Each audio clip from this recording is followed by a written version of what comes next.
The lobby of the bank was bustling with customers that bright morning, sunlight pouring through the wide glass windows, casting streaks of gold across the polished marble floors. Men and women in business attire tapped impatiently on their phones, shuffling papers, and glancing at the wall clock as they waited for their turn. In the midst of this polished environment, a man who looked completely out of place stepped inside. His name was Mr. Harlan, a tall, elderly figure with a weathered face, gray beard, and clothes that looked as though they had seen decades of hard work. His checkered shirt was faded, his jeans torn in places, and a straw hat shielded him from the blazing sun outside. He moved slowly, clutching an old leather wallet in his calloused hands, his presence drawing curious stares from those around him. This wasn't the first time Mr. Harlan had entered a bank, but the weight of the looks he received always made him want to shrink into the ground. The wealthy clients in their crisp suits glanced at him with a mixture of pity and judgment. Even the staff seemed reluctant to meet his eyes. But today, he had come for something simple. He wanted to check his account balance, just to make sure everything was as it should be. He had worked his whole life in silence, never flashing his wealth or boasting about his success, and that decision often left him underestimated. As he stood in line, the bank's branch manager, Victor Moreau, walked out from his glass office. Victor was everything Mr. Harlan wasn't: young, handsome, and immaculately dressed in a dark blue suit with a red tie. He thrived on appearances and power, often speaking down to those he believed had no value. His laughter carried across the hall when he spotted Mr. Harlan waiting with his wallet. Victor nudged his colleague at the counter and whispered something that made the clerks chuckle. Then, loud enough for customers to hear, he sneered, "If you even have a balance, old man, I'll pay you double." The words sliced through the room like a blade. Conversations halted, heads turned, and eyes settled on the frail figure in the straw hat. Mr. Harlan lowered his gaze, his shoulders heavy with quiet dignity. He didn't respond, didn't argue. For years, he had endured mockery from those who judged by appearances. The pain of being seen as worthless was familiar, but that didn't make it easier. What Victor didn't know, what none of them knew, was that the man standing before them wasn't just another poor soul. He was the owner of the very bank they worked in, the silent CEO who had built his empire brick by brick but never flaunted it. If you believe in kindness, respect, and second chances, take a moment right now to like this video, share it with someone who needs hope, and subscribe to Kindness Corner so we can continue bringing you stories that matter. Comment below if you agree that true worth can't be judged by appearances. The clerk finally called Mr. Harlan forward, his voice tinged with amusement after Victor's comment. The elderly man stepped to the counter, handed over his ID, and waited patiently. The clerk typed into the computer, his smirk faltering as the screen displayed numbers he had never seen before in a personal account. His eyes widened, his jaw stiffened, and he leaned closer to confirm.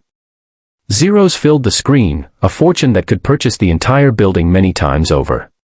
His hands trembled slightly as he whispered, "Sir, your account," before stopping himself, realizing Victor was watching. Victor, sensing something was off, strutted forward with a laugh. "Come now, don't tell me he actually has something in there." But when the clerk hesitated, Victor snatched the paper being printed and froze mid-laugh. His face paled as he read the balance, his arrogance evaporating like mist under the sun. His hands shook as he realized that this man he mocked was not only wealthy but the very person whose approval determined his career. The bank fell silent. Customers leaned forward, whispering to one another, while staff exchanged nervous glances. Mr. Harlan, still calm and quiet, retrieved the paper slip, folded it, and slid it into his wallet. His voice was steady, carrying a power that came not from loudness but from truth. He looked at Victor and said, "The real balance we carry isn't in a bank account, but in how we treat others." With that, he turned to leave, his slow steps echoing like thunder in the hush of the room. Victor's chest tightened. His face burned with shame, and suddenly every polished surface around him felt like a mirror reflecting his cruelty. The laughter he had once cherished as power now rang in his ears as disgrace. Customers who once admired his confidence now eyed him with contempt. Staff who followed his orders now saw him for what he truly was, a man who mocked the humble and bowed only to wealth. But Mr. Harlan wasn't finished. Before he reached the door, he paused, turned slightly, and addressed the entire lobby. His voice carried warmth now, an echo of kindness that filled every corner. "I grew up with nothing. Every dollar I earned came from sweat, sacrifice, and patience.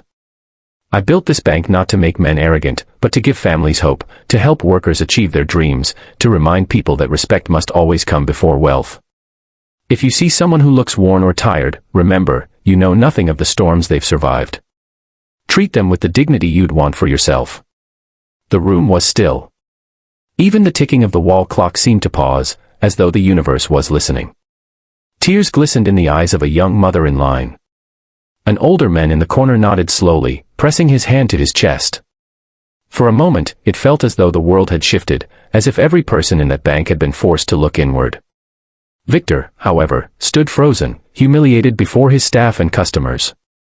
Pride wrestled with shame inside him, and for the first time in years, he felt small. But more than that, he felt broken, realizing he had built his career on arrogance instead of service. Mr. Harlan left the building without another word, his quiet figure stepping into the sunlight, leaving a silence behind him that felt heavier than any reprimand. That afternoon, whispers spread like wildfire. By the evening, news of the event had reached the top of the corporate tower, and within days, Victor was called into a meeting with the board. Sitting at the head of the table was Mr. Harlan, no longer in his straw hat, but in a simple suit that still carried his humility. He looked at Victor, not with anger, but with disappointment, and said, "Leadership isn't measured by how loudly you speak, but by how kindly you treat the smallest voice in the room." Victor resigned soon after, unable to bear the weight of his shame, while the staff began to see their work differently. Customers walked into the bank with a newfound sense of respect, remembering the story of the man in the straw hat. And Mr. Harlan continued to live as he always had, simply, quietly, choosing humility over grandeur. To him, wealth was never the goal, dignity was. In the years that followed, the story of that day was told and retold like a legend, not just about a CEO in disguise, but about a truth we so often forget, that appearances deceive, but character never does. And somewhere, in a sunlit lobby filled with strangers, an old man had reminded the world what true wealth really means. If this story touched your heart, please take a moment to like, comment, and share this video with others. Don't forget to subscribe to Kindness Corner for more stories that remind us of the power of kindness and respect.